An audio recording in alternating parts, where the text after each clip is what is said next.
What is good, everybody? We are back with another Fair Shake review, and we are going to talk briefly about Big Crit's new project, Digital Roses Don't Die. And this one, man, I was excited to get some new Big Crit. And let's go through the tracks a little briefly. I got little notes on each of them.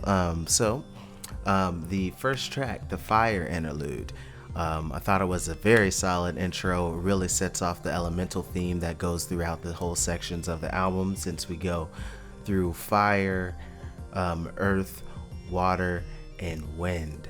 But it starts off the fire section. And I thought it started off really well as it goes into South Side of the Moon, which was one of the singles. At least the audio came out ahead of it. There's no video that I recall coming out. But this one almost seems kind of like an ode to hip hop, with the first verse kind of linking to kind of some of the East Coast stuff, and then the second verse referencing kind of the West Coast. And I thought that was pretty nice as I was listening to it again outside of it, coming out ahead of the project, because ahead of the project it was actually a song that I didn't quite enjoy as much. But coming back and like reading the lyrics, and when the album came out, I was like, oh, I get what this is doing now, and I dig that. The third one, Show You Right, it was definitely on that funky tip, as a lot of the project is, and then this one is just seems like kind of like some slick talking to a gal. Then it goes into Road Clean, which is another smooth joint, and it's just kind of like about like being the dopest vehicle. And I thought that was kind of a cool little analogy to kind of liken himself, personifying a vehicle, as himself being really cool and imagining trying to be the greatest vehicle in the world, with the clean, with the great job and all the works and all that kind of stuff. So I liked that. Then it goes into the Earth Interlude, which has a very nice violin solo. I really enjoyed that. Then Come Out to Play is another really smooth and funky joint that kind of sets up a nice groove to enjoy. And then I think it was really full of really great instrumentation, from the Rhodes, the bass, the guitars, and also just the vocal layers, since there's a good amount of singing in this one that I just really enjoyed. Then it goes into Just For You, which is definitely kind of like the song that's the ultimate turning in of the player card, and I thought that was really nice. Then it goes into So Cool, which was another single, this one with a music video. It was just kind of like some more soul, and just kind of thinking of like how financial stability would kind of be cool. And oh, so cool. I wrote that little note in there too, but I just really liked it. Then you get into the Water Interlude to get to the next section. The Water Interlude definitely captured that watery vibe with the guitars. And I thought that was really nice because it has like kind of like a flanger kind of effect that made it feel kind of watery. So I liked that. Get into 10, which is Boring.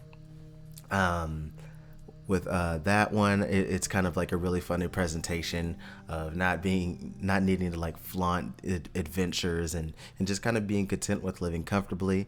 And I kind of liked that, despite it being like really short. Then we get to Would It Matter, which is basically all about love, wondering if the love is dependent on him being wealthy, which is a concept that's been done many a times, but this one is definitely done rather well. Then we get into Generational and Weighed Down, which is kind of like a two-parter song. It's just kind of like a song of him laying out his fears of passing down his flaws to his children, and kind of also being negatively affected by this imperfect world. Then the Weighed Down section switches definitely to a different vibe. which kind of is kind of like a view of more of comfort, of that things can still work out despite, you know, the flaws that we have and the world has, that can be passed down to, you know, the future generations. Which was nice. I enjoyed the first half a lot more than the second half, and that kind of made me want to not add it to the playlist. But then it goes into Wind. That interlude has a really really cool flute solo that really embodies the wind.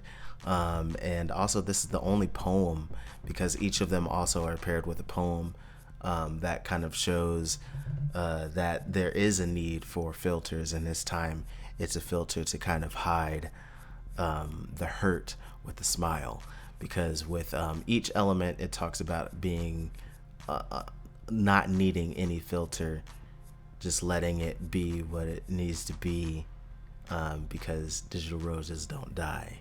But yeah, moving on to the first track in this section, It's Over Now. Really just kind of has him realizing kind of the mistakes that were made in a relationship and hoping that things can be mended. And I really like the guitar at the end, because I think it was a super nice touch.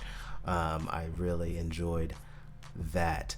Then it gets into Wet Lashes and Shot Glasses, which is kind of like encompassing being sad and doing what you can to kind of ease the pain, from drinking to wallowing, for drinking and wallowing in that hurt, and then also going out to kind of distract yourself from the pain of, you know, what you're going through.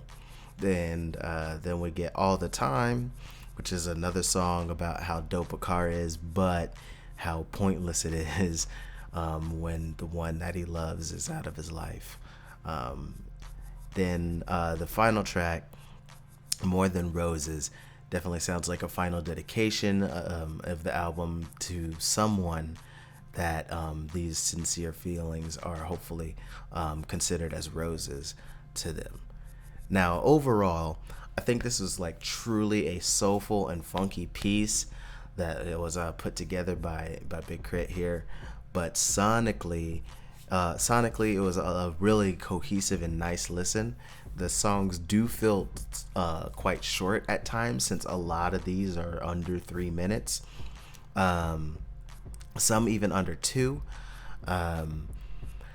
But that leads it to be just like sometimes a little too concise with the lyrical content, and that kind of hurt the enjoyability for me. Also, it feels like some of it was like too intentionally made for a specific person, and so therefore it feels like I'm kind of missing some context to understand kind of why these songs are being made. That slight distance that I end up feeling, that little disconnect, kind of makes it difficult for me to want to come back to it often. And I feel like that's kind of like something that mirrors the problems I had with For Your Eyes Only by J. Cole, since a lot of those songs were definitely dedicated to a specific person, like one specific person. And so there's that little bit of disconnect that makes it kind of hard to want to come back to a lot of these, even though I have a good amount of these added to my playlist. It's just gonna be stuff that I'll listen to on shuffle, not stuff that I'll just like, you know what, I want to listen to that album again. But it is nice that the way it is kind of constructed, going through the different elements and kind of like the different phases of this relationship. It seems that this is kind of like all about, it seems, because it kind of seems like the fire, the the ignited passion for this person, and you know, that then you get the earth, where you ground yourself with that person, and then water, just kind of like going with the flow with everything, and then the wind, when the wind kind of cuts through, like it's cold, you're sad, things have kind of ended, and you know, it just kind of, the water, the going with the flow, just kind of let the relationship kind of peter out, and so now you have to deal with the cold wind of the ending of the relationship. So it's really neat how it's kind of like put together, but it just feels slightly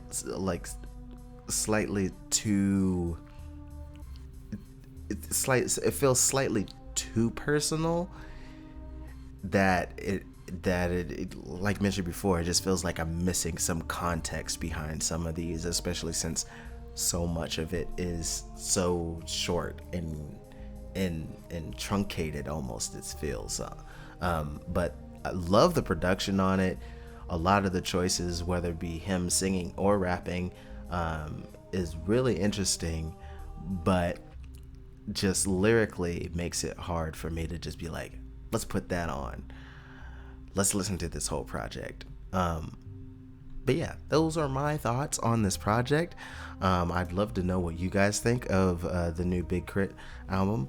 You can leave your thoughts in the comments below. I'd really be interested in reading that. If you're here on the YouTube, you can hit the like button. You can also subscribe for more reactions and reviews. I also have a Patreon, and on that Patreon, I do different reactions, and then you can also, at the second tier and higher, request things for me to review here as well. So yeah, there is that option available to you all. Thank you to the patrons who are already doing so. Don't forget, there is also a Patreon for the Muddy Cult blog leaders, so you can follow her by looking up Muddy Cult Miko. And yeah, that's gonna be all for now. So until next time, much love, peace, peace.